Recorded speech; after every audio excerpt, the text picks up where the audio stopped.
It's Retro Podcast with your host, Retro Lion. We talk music, entertainment, films, and more. And now, here he is, live, Retro Lion.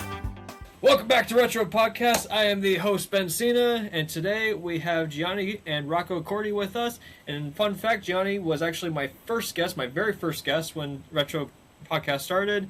And welcome back to the show. Thanks for having me back. First of all, it's awesome. Rocco reached out, that you were trying to get him on the show, and we've been working on something together recently. So I'm like, maybe we both go on. Very excited to be here. Yeah, it's also crazy to see. I've been watching your podcast, and it's crazy to see how much it has grown since I was the first one on there. Like, my favorite one was the one with Neil Fanning, the Scooby-Doo one. That was awesome. It's just crazy. You've gotten so many cool guests, and I'm glad to be back.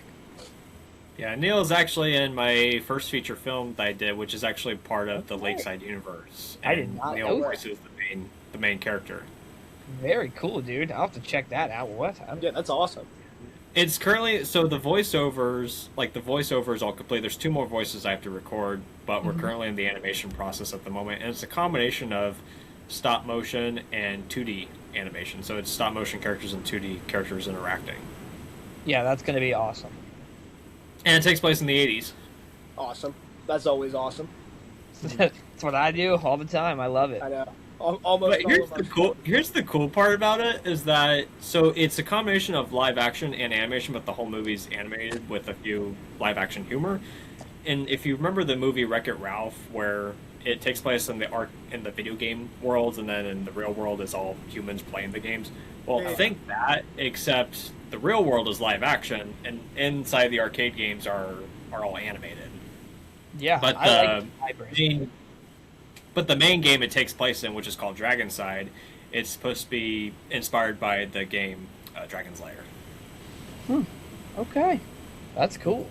Dragon's Lair, yeah, I've never seen that game fully complete. I know everybody had a really hard time getting through it because it was like neither have I. But it's awesome. It's a process. Concept too. It's a process. Awesome. Because it's not like Pac-Man where you just move the character back and forth. Dragon's Lair, you have to press a button at the right time. Yeah. It's a very cool concept. A lot of games I think going forward probably stole from a little bit. Just that concept of the timing based and less just like constant gameplay. There are a lot of timing based games. I feel like I don't play a whole lot of games anymore, but I know that it exists. It's like a lot of the older games are more timing based. I don't really play video games. Not my interest. I don't have time for it. My brother plays a lot of video games. But in the video game Family Guy Back to the Multiverse, they did more of a 2D concept for that game. Which I did watch how that story was online, and it's actually very clever how they did that. It was funny. 2D games like that. Yeah. No, those 2D games are cool. I've always liked 2D games. They're nice. I feel like there's a lot of good 2D games on like the Wii. Like the Wii's got a lot of good 2D games. The Wii has a few. I remember that one. It's like so many nostalgic memories. It's like, where did that all go? I read something the other day that said the Wii turns like 20 or 21 years old in like next year, which is crazy. Something like that. That is crazy. Yeah. I was like, that's ridiculous. I was still the best Christmas. I was thinking about that on Christmas the other day. I was like, you know what? I'm like, I don't think I've had a Christmas that has topped the one that I got the Wii. And that's okay. No, I don't. It's okay. I don't expect it. There's nothing I want as much as I wanted the Wii, and that hasn't even happened since then. I've always... This leg lamp on my desk, this was a gift from my grandma and grandpa for Christmas a few years back. That's awesome. That's always solid. It's slowed down. Rocco, why don't you share what you got for Christmas this year as a man?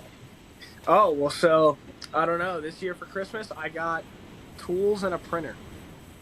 Nice. That's what I got. Yep, we're getting to the grown-up stuff now. Got a new electric toothbrush. Yep. Some socks I got. I also got some bottle of Jack Daniels. That was cool. That's it, though, basically. I mean, we're men now. Yeah. Johnny, what'd you get? That's basically it. Just a bottle of Jack Daniels, an electric toothbrush, a new hoodie, I think. Nothing. I got some VHS tapes. Rocco and I buy a lot of VHS tapes, and so I didn't want to tell my mom like to go and find all these tapes. I'm like, I know a place that sells a lot of them, so I went there. I picked them out. I brought them to my mom. I'm like, you can wrap them if you want me to like open them on Christmas. And so we did that. And so I got both Weekend at Bernie's movies on VHS. Incredible movies. Yeah, I think there's a few. I got Scooby-Doo on VHS. I didn't have that one yet. And yeah. Nice. Yeah, for me, I definitely needed parts for my car to fix. That was very important. Yep. I got some tools for my animation kits to build, which was really helpful. And I also got two really cool things. This one was from my parents, and this one's from my brother. My brother gave me a Scream sweater. Yeah, a Ghostface Scream sweater.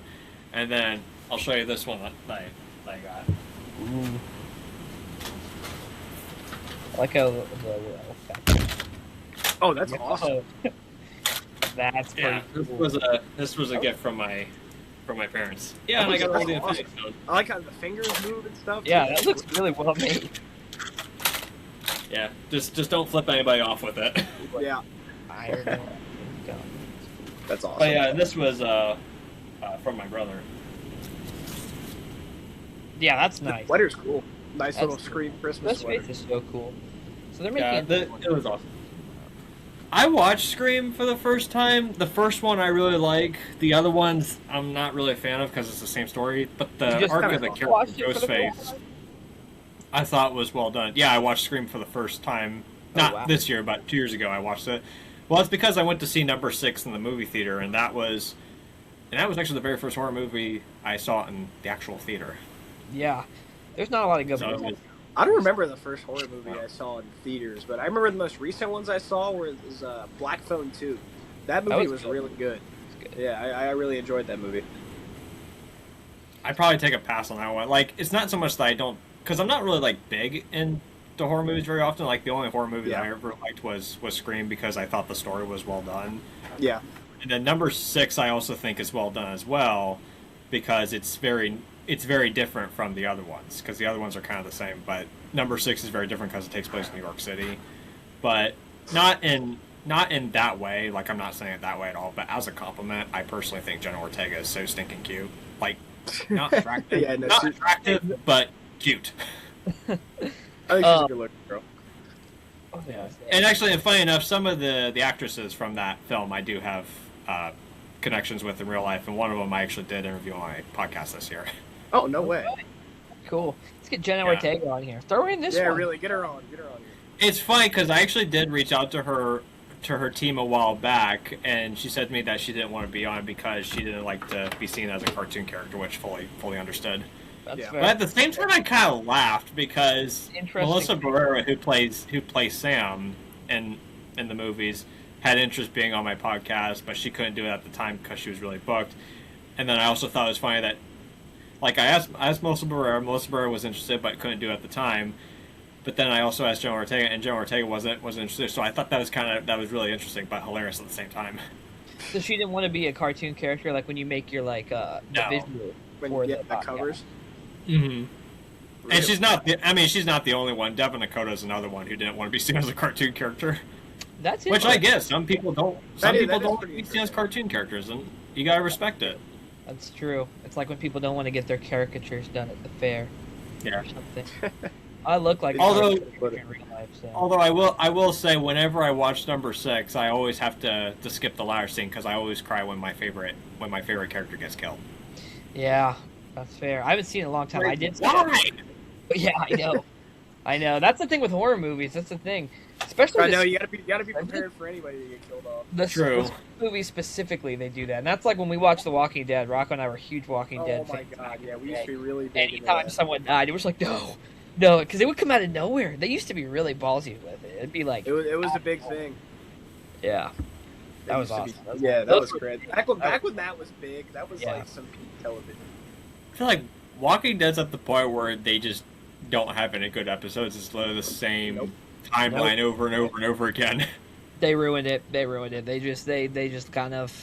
just squeezed it way too hard. I mean, it could have had a really good short or kind of run that would have been like legendary, but they just I think that they drew it out too much. I think it really stopped being good kind of around season 7. hey, when they killed Carl, spoiler, but you know what? They shouldn't have done it.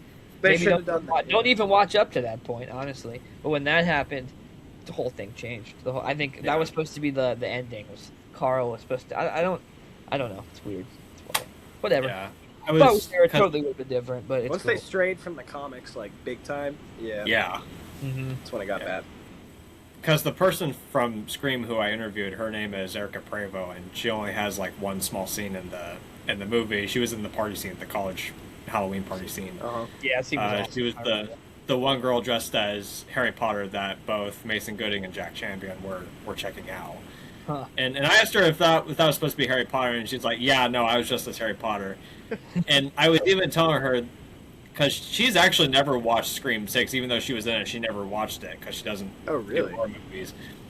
But spoiler, when I said spoiler, I was telling her that the character Annika gets killed in the film, and I was telling her that I always cry more because both the character and Devin in general actually reminds me of my friend. So yeah, it was because I have a friend that if you put those two in the same room, I'm like, this is either going to be really good or really bad. Yeah. I'm not a huge horror guy, which is always interesting because I do horror stuff a lot. I'm not a huge horror guy because I don't watch a lot of modern horror movies. If I see the legacy ones, like the new Screams or anything like that, I like checking those out. But like random, like I don't get into the ghost stuff ever, the Conjuring, all that stuff. I don't care for that. It's cheesy. It's dumb.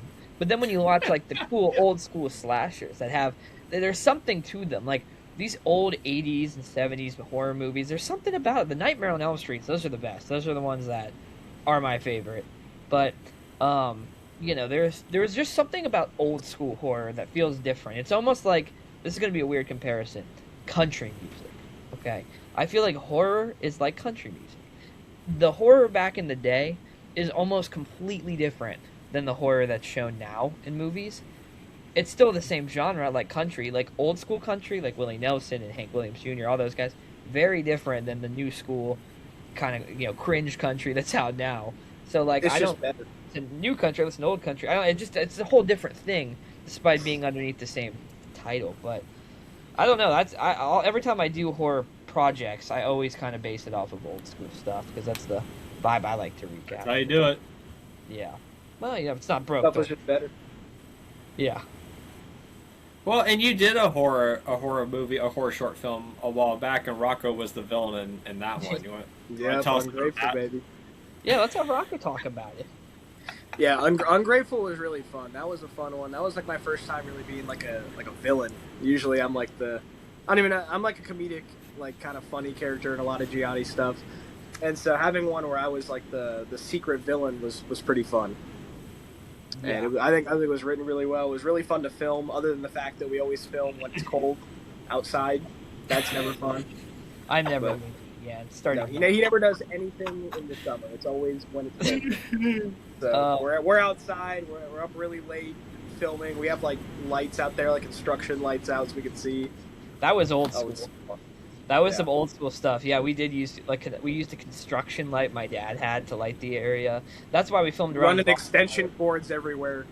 Yeah, that was when I was 16. So Rocco, you were like 13, dude, when we did that. Yeah, and I started with him pretty young. And that's when, I feel like that's the one that really set us apart. Like when that one played in the school auditorium, everybody was like, "Whoa," because we made that for class, and. Yeah, I feel like that is what really made us see, like, okay, we can make something really cool that, like, really gets people's attentions. Then we made 3 Ungratefuls. Yeah. It was awesome. I loved it. I think we're done on Ungratefuls, I think. Yeah. Well, hey, number 3 was the best arc ending to the whole. Yeah, the third one was awesome. I'm looking forward to seeing the new one that you make, the Ghoul Master.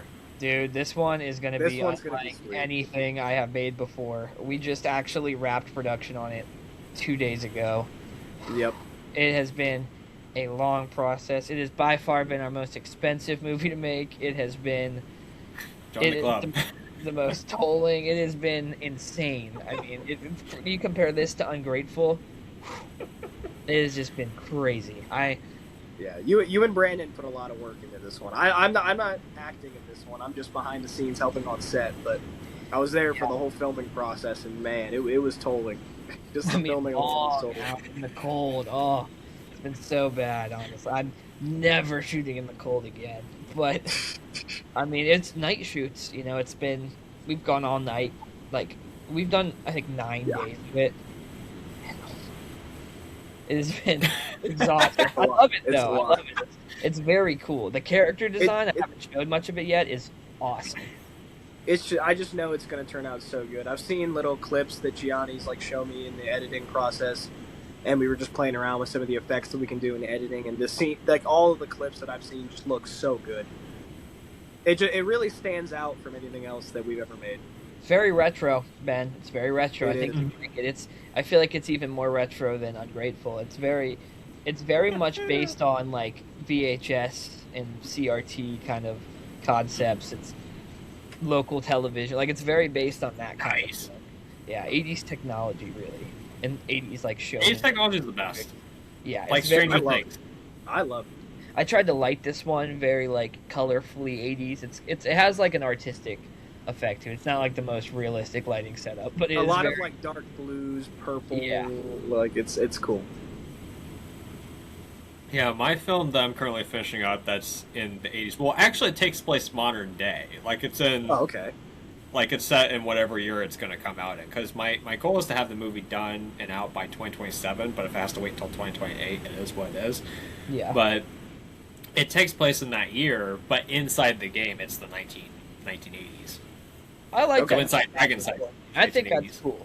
I like it. It's kind of like the two different dimensions. I think is always Wreck-It Ralph, like you said. Who Framed Roger Rabbit does some stuff like that. That's always Who Framed Roger Rabbit's awesome. That's a great example. That's a great movie. And even inside the game world, you see different styles of characters, like what they did in the Spider-Verse.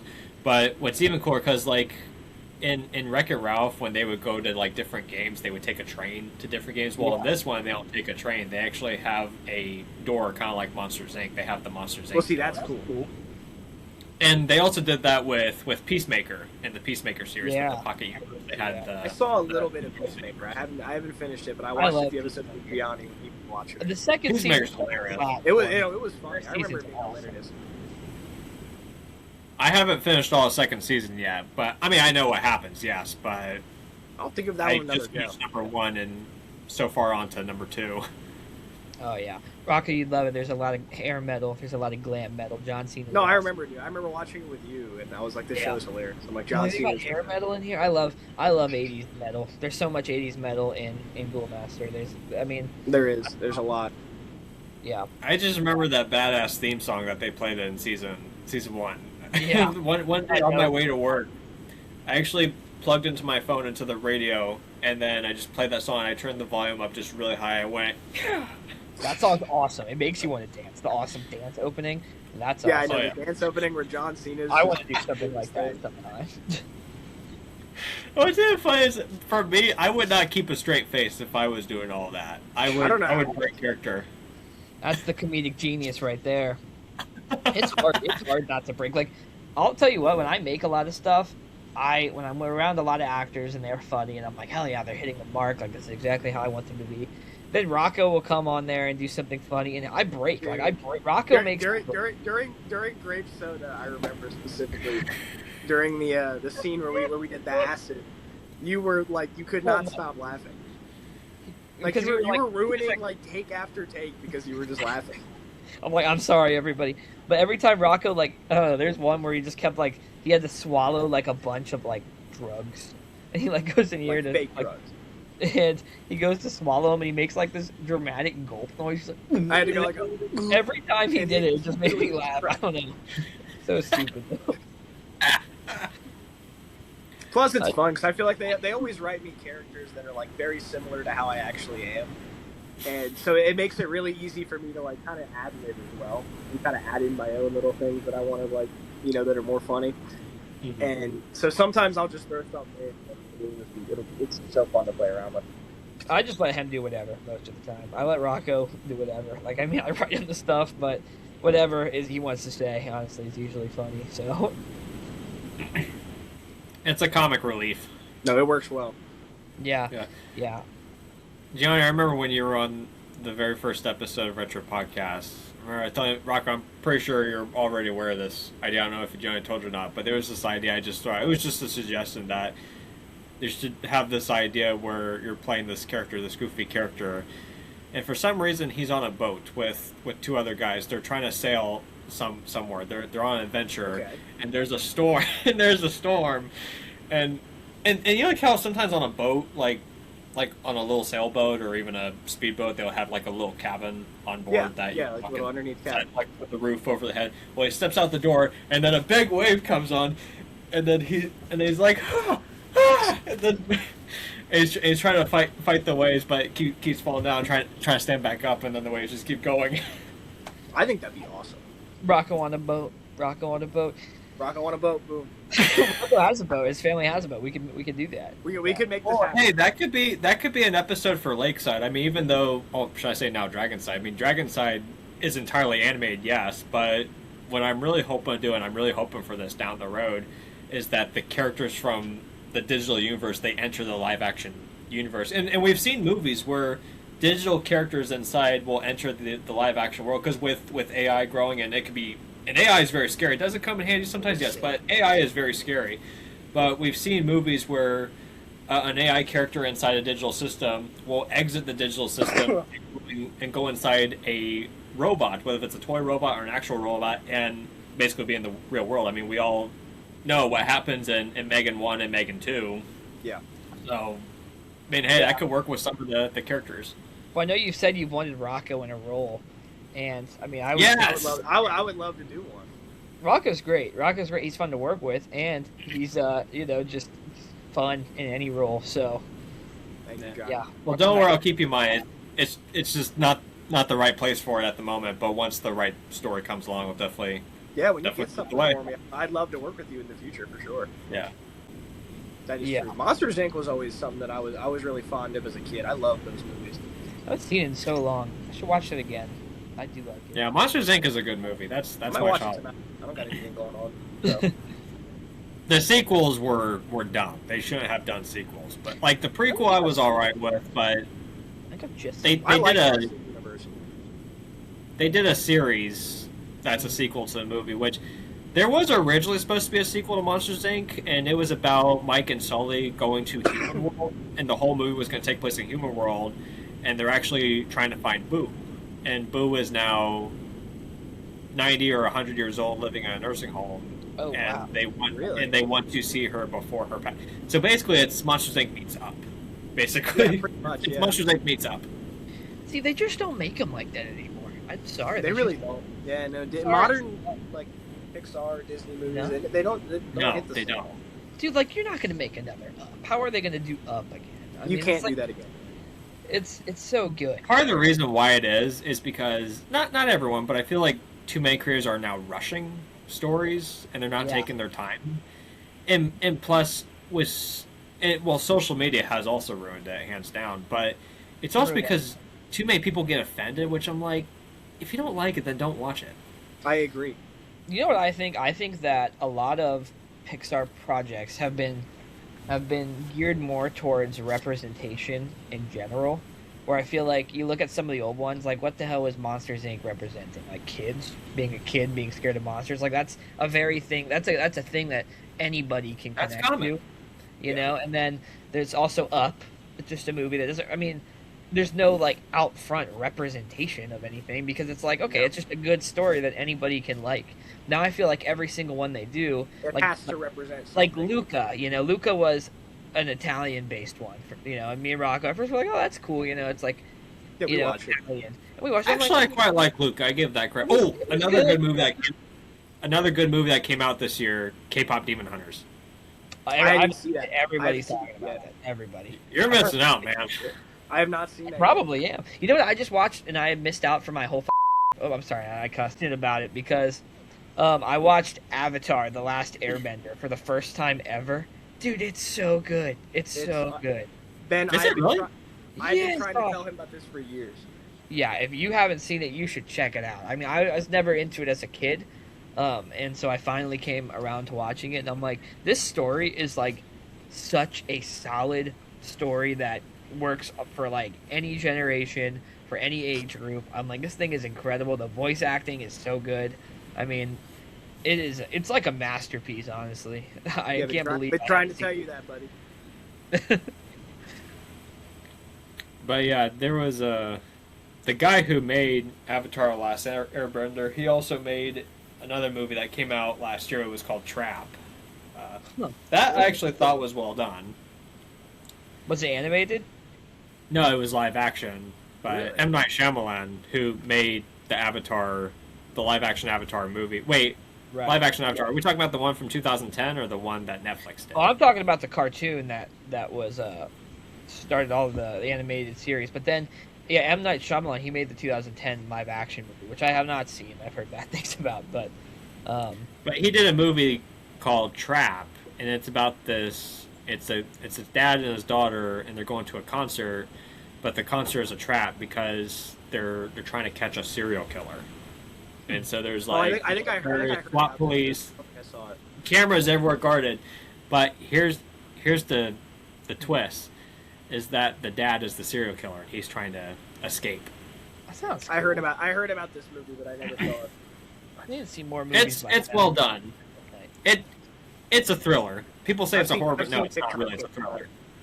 Yeah, people always blur, I think, thriller and horror all the time. They're very different do. things. They are very different. Definitely things. be both, but like on their own, they're very different. Yeah.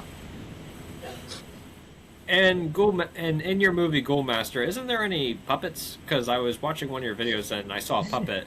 Yep. Yes, there will be a puppet. We've never done puppet before. There is a little puppet character. The puppet And you will like him. You is will like him. Gaggle. He's a little gargoyle guy. His name's Gaggle. He's actually voiced by Jaden Liebren, who is a voice actor for Hell of a Boss. He's in that show. Nice. He's also in Beavis and Butthead's new revival. He's had a lot of just little small voice roles in a lot of things, but those are probably his two most prominent ones from what I understand. But he does such a great job. Like, if you've ever seen, like, the Crypt Keeper from the 80s, he's like a little 80s character guy. He's like, I'm sure some people listening have seen him, but his voice is so distinct, and it's kind of based on that voice. It's like, it kind of talks like that. I can't do it. But it's awesome. And Ghoulmaster, basically, what Ghoulmaster is, who he is a TV show host, a chiller theater host. Back in the 70s and 80s and even the 60s, there were these hosts that would come on late night local television, and each major district had them. Like Columbus had it, Cleveland had them, for example. From We Ohio. had Fritz the Night Owl, baby. Yeah, we had Fritz the Night Owl in Columbus, and then Cleveland had like Ghoulardi, and there's all sorts of ones. Like Elvira was one of them. Crypt Keeper was also one of them. They were bigger ones. But Ghoulmaster is one of these guys. He comes on the local channels at late night, and he has like a little puppet sidekick, and he's kind of like this creepy dude that has a little quirkiness to him, the Ghoulmaster. And he runs his late night show, and he shows old horror movies. And basically the concept of this is there's a group of 3 people, and it's Nick, Kate, and his sister Casey, and then Nick goes on a date with this girl Jeannie, and when Nick and Jeannie are out on their date, they bump into a mysterious stranger who drops a VHS tape, and they end up picking it up, and Jeannie wants to watch it. Nick doesn't really want to, but he wants to continue the date with Jeannie, so he's like, okay, sure. So then they watch it and at his sister's mechanic shop. She works in a mechanic shop. When they watch the tape, they find it is basically the Ghoulmaster's final broadcast, and it's really creepy, and he ends up offing himself on the tape. And after that happens, they are kind of just haunted by Ghoulmaster. He comes to life within their mechanic shop, and he comes for them, and it's just very cool. The puppet is involved in a few different things. It's actually, the puppet we got is a Boglin from the 1980s. I guess it was a small toy run. A lot of people haven't heard of Boglin. I was surprised. I didn't know about it, but I thought, just by the way it looked, I don't know if it's just me. He's cutting out a little bit. Oh yes, I am a little bit cutting out. Rock, you can continue. You know what it is. Well, I don't really know how much I'm allowed to say, so I was kind of letting you. You know, let me know how much you want released. You can say whatever. Just don't spoil the ending, I guess. But like everything else is fine. I mean, yeah, he pretty much comes to life from the tape, and then he just haunts everybody. Gaggle might be there as well. We don't know yet. You have to wait and see. You might see Gaggle again. You might see him in Not action. just in the Ghoul Master broadcast. You might. I'm looking forward to seeing this character. Yeah, it's cool. It's super cool. It's cool. Yeah, It's cool. When I first was on the set and I saw how they did the character, like live action, I was like, what? Like it gave me goosebumps, man. He's such a cool character, and I think Gianni and Brandon got everything perfect with him. Like, I think his costume is perfect. The mask that we used for him it changed the actor completely. Yeah, Ghoulmaster is one hell of a presence. Like, the character design is crazy. The way Brandon... Yeah, it's my favorite character that you've designed, for sure. We did a kind of like a Michael Myers thing with the mask, where we took one that already existed and we changed it up a lot. And that was all Brandon. Like, we picked one out together. And have you ever been to Fairborn, Ben? Fairborn, Ohio? Mm-hmm. Oh, it's like yes. a little Halloween. Isn't it awesome? It's so cool. Yes. Fairborn's sweet. It's been a long time. I would like to go back at some point. Yeah, Foy's mask shop over there. Foy's Halloween store, whatever it's called. Foy's. I think it's just Foy's. They have a huge selection of masks, and we found one there, and then we completely changed it, and it just looks so cool. Rock was right. It does like give you chills, like looking at the character, especially seeing it in person. He's so tall. Seeing him in person, dude, I was like, oh my god. Yeah. Yeah, my Van Dragon thing. Oh, sorry. Go ahead. No. All you. My Van Dragon thing character is a little robot dragon. He's about the size of Stitch from Lilo and Stitch in the movie. He's just a little ornery dragon. I love Stitch. Yeah, and he even has like swords in his wrists. He even has swords in his wrists. That's cool. It's like Assassin's Creed vibes. Mm-hmm. Oh yeah. Yeah. So basically, imagine if Stitch was a dragon, like a little ornery dragon, and he had like wristbands and swords would come out. He'd just be like, yeah, that'd be awesome. That sounds awesome. Not hard to imagine. It's very cool. Yeah, but he's a goofball. And working with Neil voicing that character was a blast, and Neil was hilarious. That's the one he is. That's who Neil plays. Yeah, there are even times I broke character while recording his lines. Yeah, that's awesome. That's super cool. I can't wait to see that. That'll be awesome. I know. I can't wait to see it either. I'm gonna have to keep an eye out for it. Yeah. Well, so far I'm animating 2D scenes at the moment, and then we'll be doing stop motion scenes last. But awesome. For one of the 2D scenes, I won't give too much away, but one of it actually takes place in Pac-Man. Oh, okay. Except they can't say Pac-Man because of infringement, so we have to say something else. Yeah, but the way how the Pac-Man universe in this world is designed is that so the ghosts are actually part of a SWAT team, kind of like the TVA from Marvel. So like the ghosts are like TVA soldiers and agents. So that means Pac-Man's a bad guy in this universe. Yeah. And you even get a glimpse of Pac-Man as just this big monster-like creature, and he's just sitting in his little cell, and he's just like, Arr. Gotcha. That's cool. Awesome. That's an interesting concept. I feel like it almost reminds me of the Ultimate Showdown of Ultimate Destiny, if you've ever seen that. Yes. It's exactly what it reminds me of. Everything. Although when I see a giant space monster, I think back to this commercial that they played for a football game. It was back in 2014, and I even still laugh at it to this day, but the commercial, it begins with astronauts on a moon, and this space monster comes out and destroys all the astronauts, and only one astronaut is left. He's like hiding behind a giant rock. He's like, and the monster, he's just walking back to his cave, and then the astronaut goes, and then it's a baked beans commercial. It's not for astronauts. Dude, those were awesome. Commercials used to be so good too. Yeah, old commercials just everything has gone down. Like everything has. Why? What happened to everything? I know, right? Caring. They realize you're going to buy the product anyway, so they just stop caring about making it appealing to you. Yeah. When actress Danica Frederick was on the show for Christmas, and and we were literally talking about that, how there needs to be a movie like a Who Framed Roger Rabbit kind of movie where Disney is taking cartoon characters and turning them into live action instead of cartoon characters being killed by dip. What if cartoon characters would be turned into live action, either live action humans or just live action animals for whatever the cartoon characters are? But now all Disney does is just make sequels and remakes, and half the time they suck. That's all they do. Hollywood's bored, man. They ruined Star Wars. They ruined Marvel. They They killed cut it out. No. Although the mutant saga that comes after the multiverse saga in Marvel, that I'm gonna give that a shot because I do love the X-Men. I love the X-Men.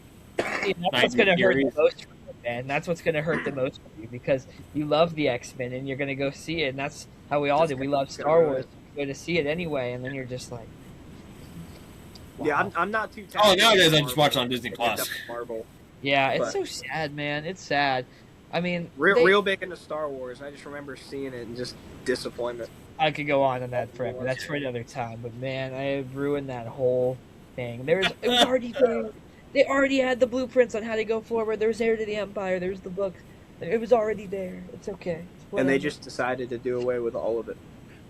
Yeah, and they're gonna make more of them. Like, I think it would be easy to make Star Wars. I know that sounds crazy. That sounds wild, probably. Star Wars is such and plus, I don't even go to the movies. Filled with cool stuff. You don't go to the movies anymore? I don't even go to the movies that often anymore because it's just so expensive to go out nowadays. But there's also, it's really expensive. Yeah, there's nothing ever out anymore. So there's it's like, yeah, and plus, there's nothing good. $17 a ticket.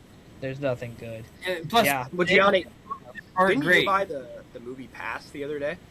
I did buy a movie pass the other day. I try to go to the movies. I try to find stuff to watch. I feel like I like the movies. Like, I like going. I like supporting theaters. But I man, love going to movie theaters. And I don't want to pay $18. And I saw that Marcus Theater had like a club thing you can do. It's like $10 a month, and it gives you one free ticket. Which, I mean, in theory, does that just make it a $10 free ticket you get every month? Except it's not free because you pay $10. I don't know. But either way, I got that because it seems to be more worth it. But the sad thing is I love going to the movie theaters, and I'll even pay the $18 a ticket if there's a movie that I really want to see that's a good quality movie out there. Like, I will pay the $18 to go see a good movie. But yeah. Or just going on a $5 Tuesday. Yeah. That's, maybe I'll go tonight. I don't know. I mean, Gianni, I forget if it was last summer or the summer prior. There was a period where I went to the movies, I think, every day for like a week. Yeah, you were going all the time. I was there for like every day. Like I don't know, different people want to see different movies, and I'm like, all right, yeah, let's go. So I was, every day of the week I was there. My brother and his girlfriend took me to see Fantastic Four: First Steps. The concept was great. Movie sucked. It was that bad that this happened to me. Yeah, that's what Brandon was saying. Yeah. He was saying the same thing. We've walked out of movies. I walked out of a few movies. Have you ever seen the movie Honey Don't? I've never heard of it. That's fine. I've never even heard of that either. I wish I didn't waste money on a ticket. I went there with Brandon. We walked out after like 20 minutes. Usually I like to give it more of a try, obviously. But I'm like, I just don't see this going anywhere. You know which one I don't forget? Ferrari. Yeah, I don't forget when we walked out of Ferrari. That Ford was Ferrari. Ford versus Ferrari was great, but I'm talking about is that the one with Adam Driver? Yeah. Yeah, that one I couldn't get into it. It didn't seem like it was going anywhere, and so we just ended up leaving. The one movie I am looking forward to seeing, though, this won't be out until December of next year, but that is Violent Night 2, because I really like the first Violent Night. I liked the first one, too. That was hilarious. Coming out this year, yeah. It's upcoming year. That was good. I really liked that movie, actually. That was good. Rocco, did you see it? I've seen it, but I don't really remember it that much, but I remember it being good. I mean, I was in college when it came out, and I remember I liked the movie so much that this guy I used to work with during my college days, he would crack a smile.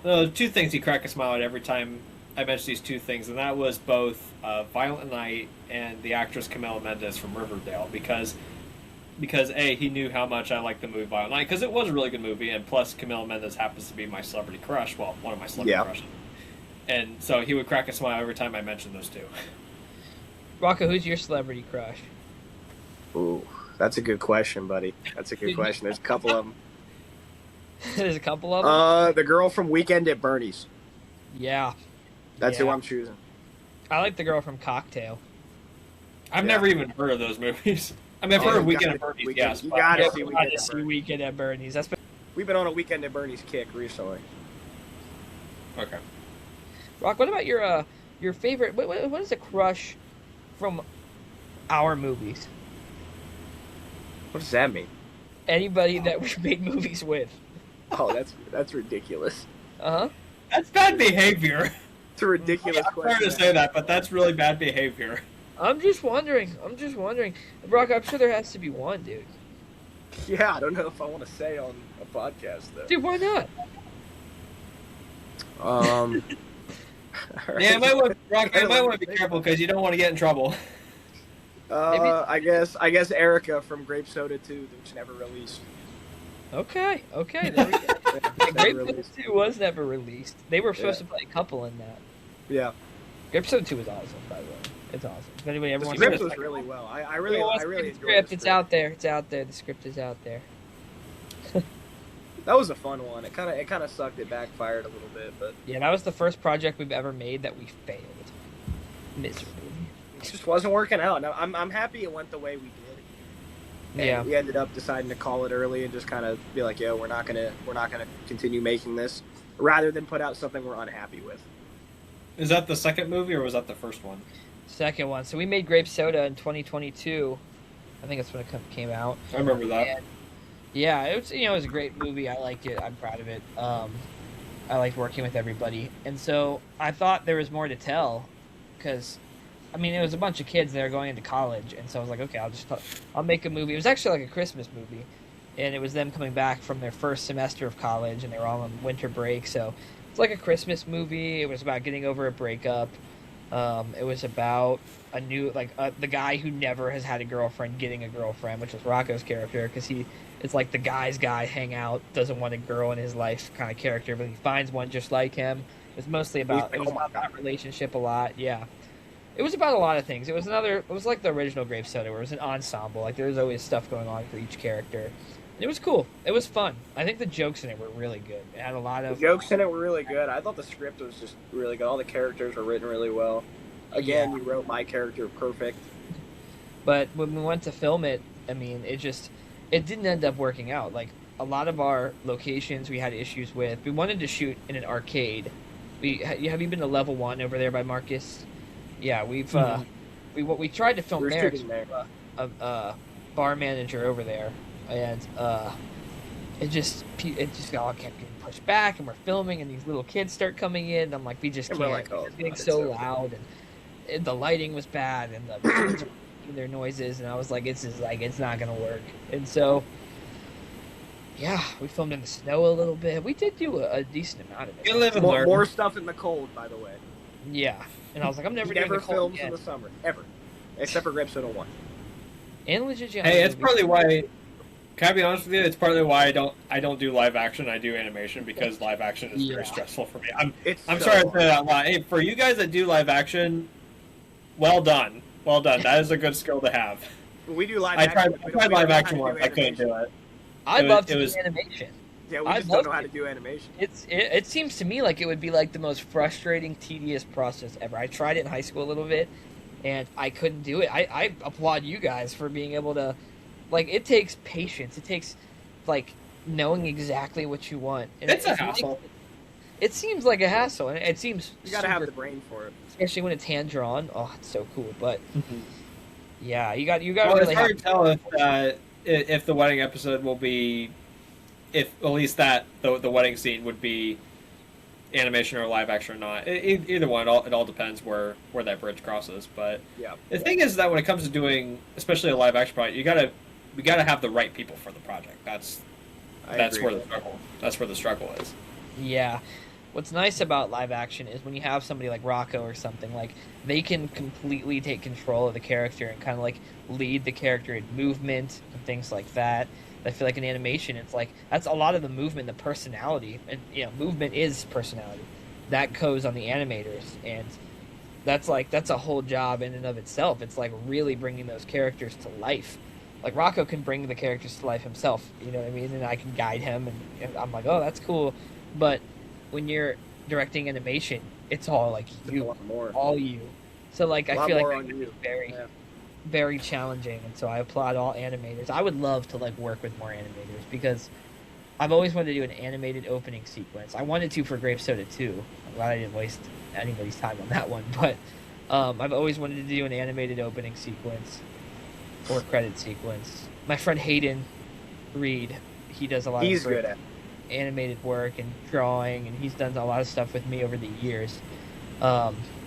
He's so great. He has a cool thesis film I think he's shooting now, and I can't wait to see that. He's so creative. He worked at the Strand as well. I don't know if you ever ran into him, Ben. Oh, Hayden? Yeah. Oh, yeah, I remember Hayden.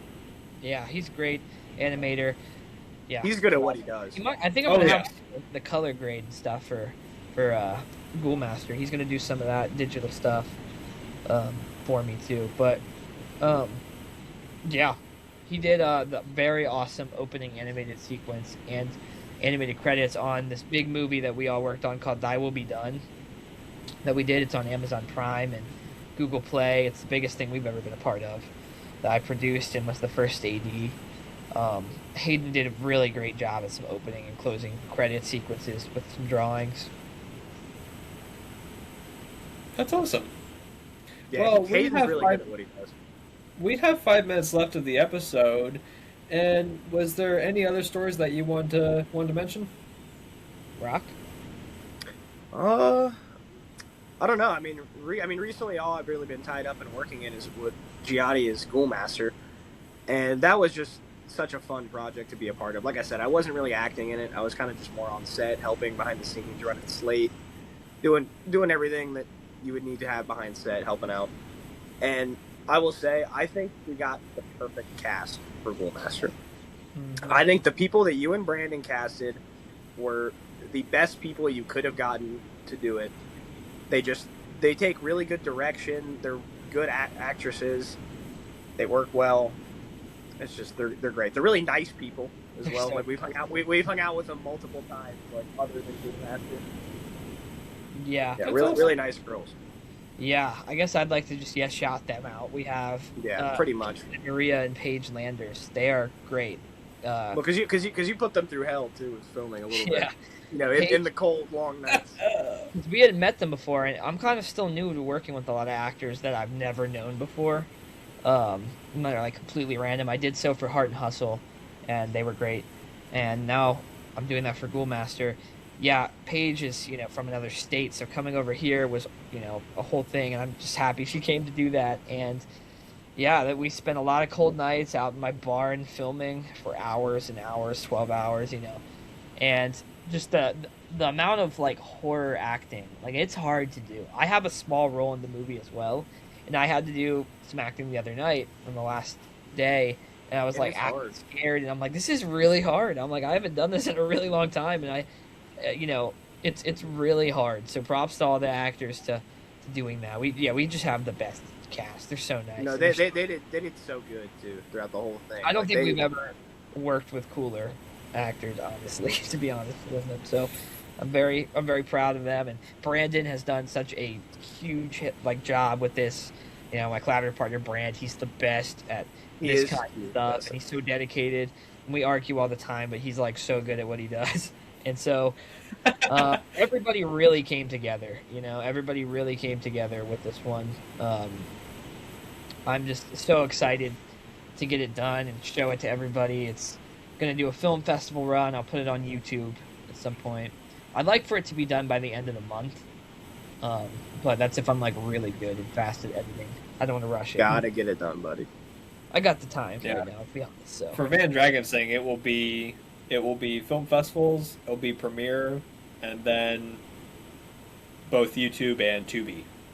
Hell yeah! Awesome. Hey, if you let me come to that premiere, you can come to Ghoul Masters. I was about to say. Hey, just to be clear, just an FYI, because I told Danica Frederick the same thing, that everyone who's been on Retro Podcasts gets an invite to the premiere. Oh, awesome. Everyone that's been involved on Retro Podcasts, the film, and anything else Retro has done gets an invite to the premiere.